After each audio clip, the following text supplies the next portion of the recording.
안녕하세요. 주린이를 위한 오늘의 경제 뉴스의 야너주입니다.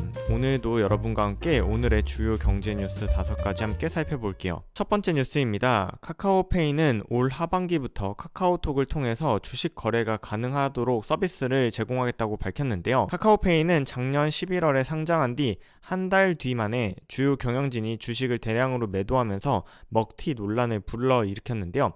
이에 대해서 자세히 살펴보도록 하겠습니다. 자, 두 번째 뉴스는요. 지난달 소비자 물가가 전년 동기 대비해서 4% 상승하면서요. 10년 3개월 만에 최고치를 찍었다고 합니다.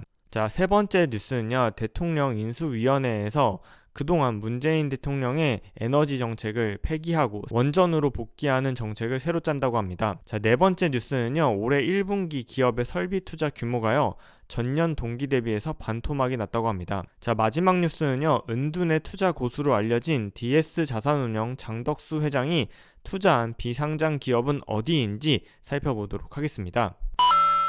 자, 첫 번째 뉴스입니다. 자, 카카오페이 증권은요, 올해 하반기부터 카카오톡 앱에서도 종목 시세 확인과 주식 거래 기능을 넣을 예정이라고 밝혔습니다. 자, 카카오페이는요, 올해 2분기부터는 해외 주식 소수점 거래, 그리고 주식 선물하기 시스템도 도입할 예정이라고 밝혔는데요. 자, 이렇게 카카오톡이라는 거대 플랫폼 안에 주식 거래를 가능하도록 하면요, 카카오페이 증권의 실적이 빠르게 증가할 수도 있겠다는 생각이 드는데요. 이러한 카카오페이 작년 11월 3일 코스피 시장에 상장했는데요.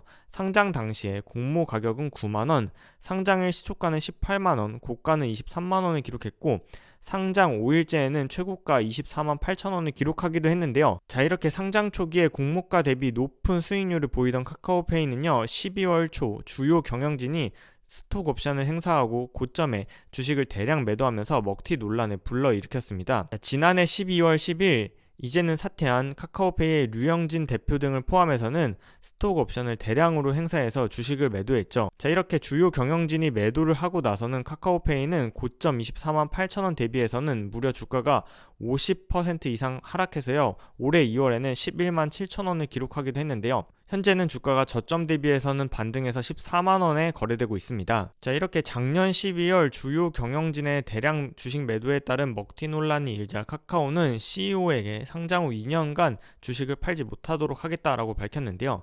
특히 최근에 대표가 된 신원근 카카오페이 대표는요. 주가가 20만원이 될 때까지는 최저임금만 받겠다라고 배수의 진을 치기도 했습니다. 자, 특히 작년 12월 이후에 카카오페이의 대규모 주식 매도가 논란이 일자 한국거래소는요. 임직원이 상장 직후에 스톡 옵션으로 받은 주식을 대량 매도할 수 없고 일정 기간 의무 보유하도록 하는 제도를 올해 3월 18일부터 시행했습니다. 카카오페이가 먹튀 논란을 극복하고 이렇게 새로운 대표의 최저임금 공약까지 내건 만큼 사용자 친화적인 서비스를 앞세워서 주가가 상승할 수 있을지 지켜봐야겠네요. 자, 두 번째 뉴스입니다.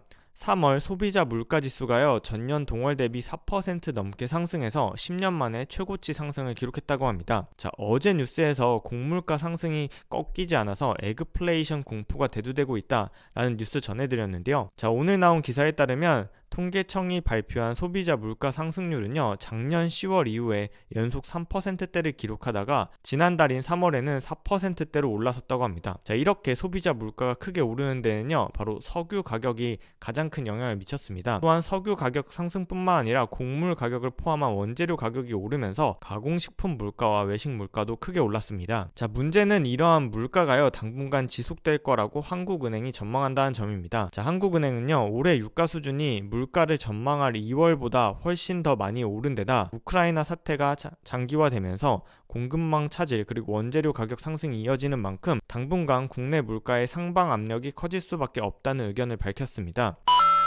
자, 오늘의 세 번째 뉴스는요. 바로 대통령직 인수위원회가 어제인 5일 문재인 정부의 2050년 신재생에너지 비중 70% 정책을 폐기한다고 밝혔습니다. 자, 인수위원회는요. 원전에 대한 복원과 에너지 안보 강화를 에너지 정책의 핵심 정책으로 꼽았는데요. 자, 이러한 변화에 따라서 윤석열 대통령 당선인의 핵심 공약인 신한울 원전 3, 4호기 건설 재개, 노후 원전 계속 운전 등이 원활하게 추진될 것으로 보입니다. 자, 윤석열 대통령 당선인은요, 후보자 시절 10대 공약 중에 9번째 공약으로 탄소 중립과 원전 최강국 건설을 제시했는데요. 문재인 정부의 탈원전 정책을 뒤집는 탈원전 정책이 본격적으로 힘을 받을 것으로 보입니다. 자, 네 번째 뉴스는요. 올해 1분기에 기업 설비 투자 규모가요. 전년 동기 대비해서 반토막 났다는 뉴스입니다. 올해 1분기 상장사들이 시설 투자 및 유형자산 취득 공시 내용을 종합해보면 그 1분기 금액은 3조 7천억 원으로요. 지난해 1분기 투자 금액인 약 8조 원에 비해서 52% 급감했다고 합니다. 자, 이렇게 설비 투자가 급감하는 와중에서도 LG이노텍은 1.5조 원, 현대글로비스는 2,500억, SD바이오센서는 1,800억, 심텍은 1,000억 등의 설비 투자를 공시했습니다. 기업들의 설비 투자가 줄어드는 이유는요, 경기 불확실성이 높아졌기 때문인데요. 원자재 가격이 크게 상승하면서 수익성 악화가 예고되자 설비 투자 계획을 미루고 있는 것으로 보이고, 또한 기준금리 인상 전망에 따라서 시장 금리가 상승하며 대출 이자율 및 회사채 금리가 상승해서 기업의 자금 조달 부담이 커진 점도 설비 투자가 줄어든 주요한 원인으로 꼽힙니다. 자, 이러한 이유로요, 설비 투자를 주도하는 제조업체들의 체감 경기를 나타내는 기업 경기 실사 지수인 BSI가요, 지난달 84를 기록해서요, 기업 경기가 위축 국면에 빠져들었다는 걸 지수로도 확인할 수 있었습니다.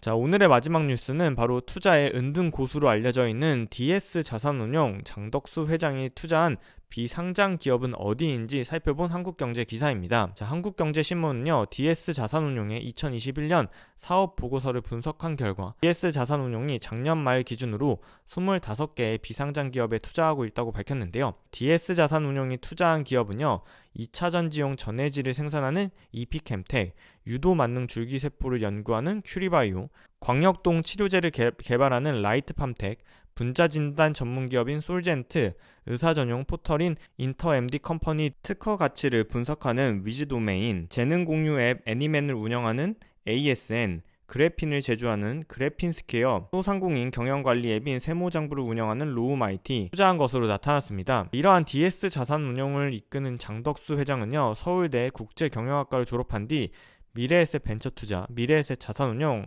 스틱투자 자문 등을 거치면서 비상장 벤처 투자를 주로 했는데요. 2000년대 후반부터 비상장 투자를 시작한 그의 개인 자산이 5천억에서 1조 원에 이를 것으로 추정하고 있다고 신문은 밝혔습니다. 자, 이러한 비상장 투자는요, 개인 투자자들도 38 커뮤니케이션, 증권 플러스 비상장, 서울고래서 비상장 등을 통해서 거래가 가능합니다. 자, 물론 DS 자산운용이 투자했다고 해서 무턱대고 해당 종목에 투자를 하면 큰 위험을 불러일으킬 수 있겠지만, DS 자산운용이 어떠한 기업에 투자했고 어떠한 제품과 사업을 미래에 좋게 보는지 등의 투자 아이디어를 얻을 수는 있겠죠. 영상 마치기 전에 주의사항 안내드립니다. 본 영상에서 언급한 종목의 매수 매도 추천이 아니라는 점, 본 영상에서 언급된 종목의 가격 상승 또는 가격 하락에 대해서 주식 유치원 야너주가 책임지지 않는다는 점 다시 한번 안내드립니다. 자, 주린이를 위한 오늘의 경제 뉴스는 여기까지입니다. 저희 야너주는요, 내일도 투자에 도움이 되는 경제 뉴스로 다시 돌아올게요. 그럼 내일 만나요. 안녕.